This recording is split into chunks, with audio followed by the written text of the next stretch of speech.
Good afternoon. This is Brian Shannon from Alpha Trends Blogspot. It's Tuesday, the 17th of July, 2007, and the market's closed. This morning I thought that we should be a little bit cautious towards the market overall, and the reason for that was because we're in earnings season, and I'm seeing a lot of setups from smaller stocks that really aren't the type of stocks that can lead a market higher. The SP500 did lose a dime today. It was down slightly, but as we'll see in a minute, the semiconductors absolutely exploded the upside once again. So maybe that caution wasn't as warranted as the S&P would indicate. But the spiders did, like I say, finish with a small loss in here today. And let's take a look at the intraday action. Yesterday I had pointed out that these moving averages were crossing, and that was the first signs of what I consider to be distribution. And since we've had that distribution, this market really needs to get back above 155.50, but it's trading in a very tight little range. Now, we do still have a rising 5-day moving average, so we want to continue to give the benefit of the doubt to the buyers. But right now, it's going to be a stock-by-stock basis more than anything. So again, be careful in earnings season about when the earnings are due out. Playing earnings surprises or whatever is fine after the fact, but trying to guess a company's earnings is, as I pointed out yesterday, just gambling. So if you're going to participate in that game, my preferred way to do it is with options. So 155.50 is support, 154.50 is support actually, 154.50, and resistance short term 155.50.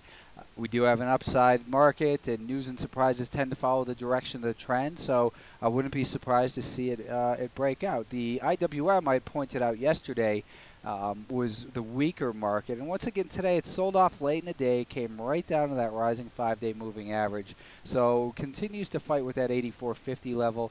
I'm going to just say that the support right now is probably closer to 84.30 or so. Breaking below 84.30, I think we're going to see this little gap closed and maybe a quick move down to 83.5. That kind of puts it back into the middle of the recent range, and if the 5-day, or rather 50-day moving average near 82.90 doesn't hold, then a test of this range, and then who knows what's after that. So continues to be range bound. It's a little disturbing to me that this market hasn't broken out yet, but with strength like we see in the semiconductors, you know, this is the type of group that can lead the market and is leading the Nasdaq higher.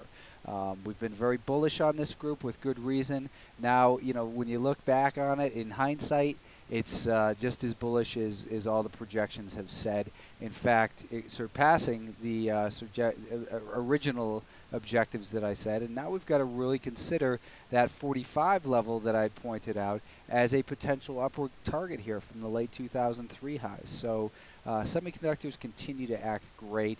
This consolidation yesterday, again, I said that it's consolidating, showing signs of distribution, but again, give the benefit of the doubt to the buyers when we're in an overall uptrend, and in the intermediate term, we can identify that by the rising 5-day moving average. So the strength in the semiconductors helped the Nasdaq break out of what was looking like a consolidation area in there.